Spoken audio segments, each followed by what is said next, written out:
From Fox 14, the right news at the right time. This is Fox 14, your morning news.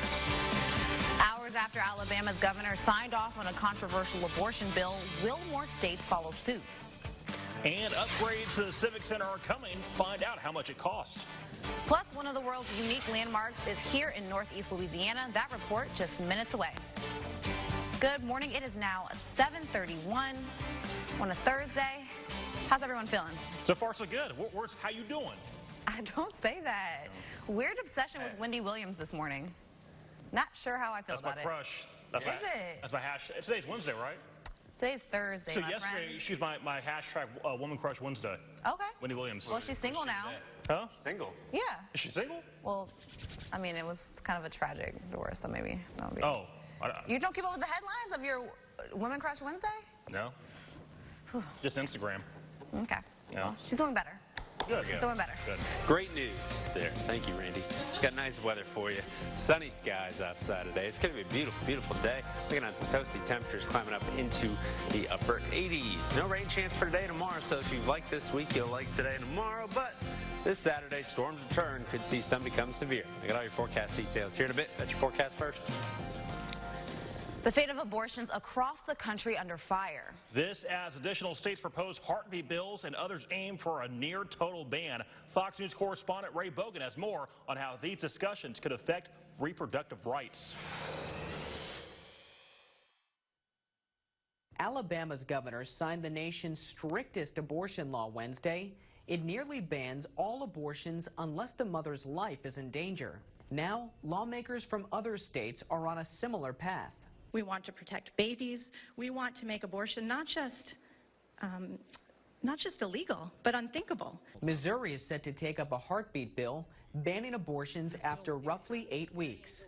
If for any reason any court were to overturn that, we have a tiered severance clause, tiered severance package rather, which would actually kick it to a 14-week ban. Georgia, Kentucky, Mississippi, and Ohio have already outlawed abortions once a doctor detects a heartbeat. In Wisconsin, legislators going one step further, the state assembly passing a Born Alive anti-abortion bill Wednesday.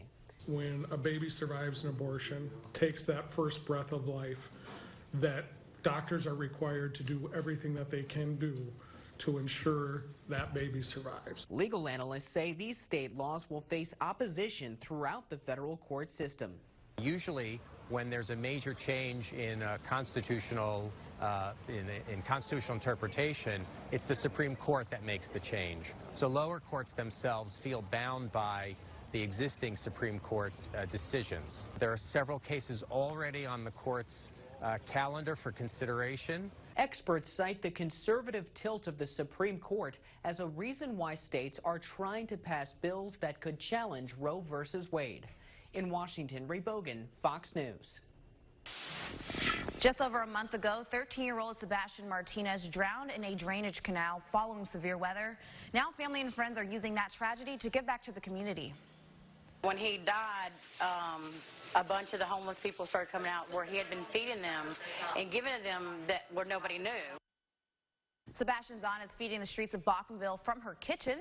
She and his mother have joined forces with another nonprofit, Lazarus Mission. The pantry, once full, is now emptying out as the need grows. It gives me total satisfaction knowing that I can just be a small part of what's going on in this wonderful community. I guess that's why I'm so determined to be at every one of them. To show people you don't have to turn to drugs. You don't have to turn to bad things because something happens in your life. Sebastian's mother and aunt see their cause as a way to fight gang violence and drugs. If you'd like to donate food, you can do so through a link to this story on myarclemis.com. All day today, we'll be looking at the wonderful and unusual things that are uniquely Louisiana.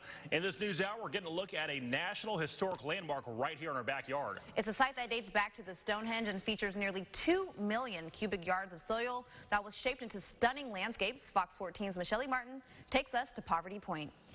There's nothing like this anywhere in the world. If you head east on I-20 in Louisiana and you drive far enough, you'll find yourself in Epes.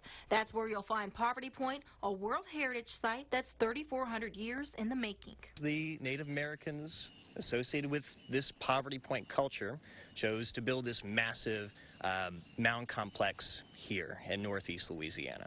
So it's the only place you can find it in the whole world. Park Ranger Mark Brink says the beauty and history of Poverty Point lures people from all corners. People from across the world, right? Lots of people from Europe, Asia, all these other places that wouldn't normally visit this place are coming.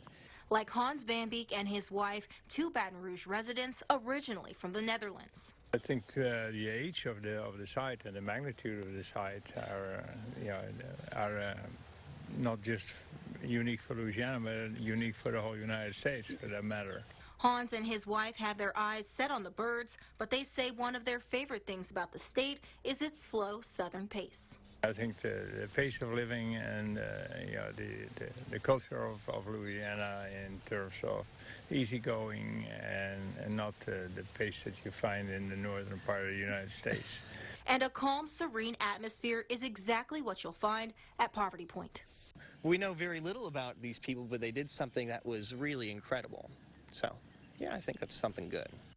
All right, thanks, Michelle. We want you to tell us what you think is uniquely Louisiana. Right now, go to our Facebook page and tell us what you love about Louisiana or what makes you think this state stands out. All day, we'll be going through your comments, and what you share could appear right here on the news. Parking lot renovations are paving the way for improvements at the Monroe Civic Center and the Saul Adler Recreation Center. About 9 acres of Civic Center parking will be ripped down to the base and rebuilt, costing about $900,000 and could be finished by August, weather permitting. The Saul Adler project will cost more than $100 grand, including interior work. Monroe's engineering department will have signs posted and barricades up to help ease traffic problems. Up next, we'll chat with Chef Corey Barr on Fox 14, your morning news. I'm Dina Hick, founder and CEO of Unitech Training Academy. I started Unitech as a single mom. I am a single mom of an autistic child. I want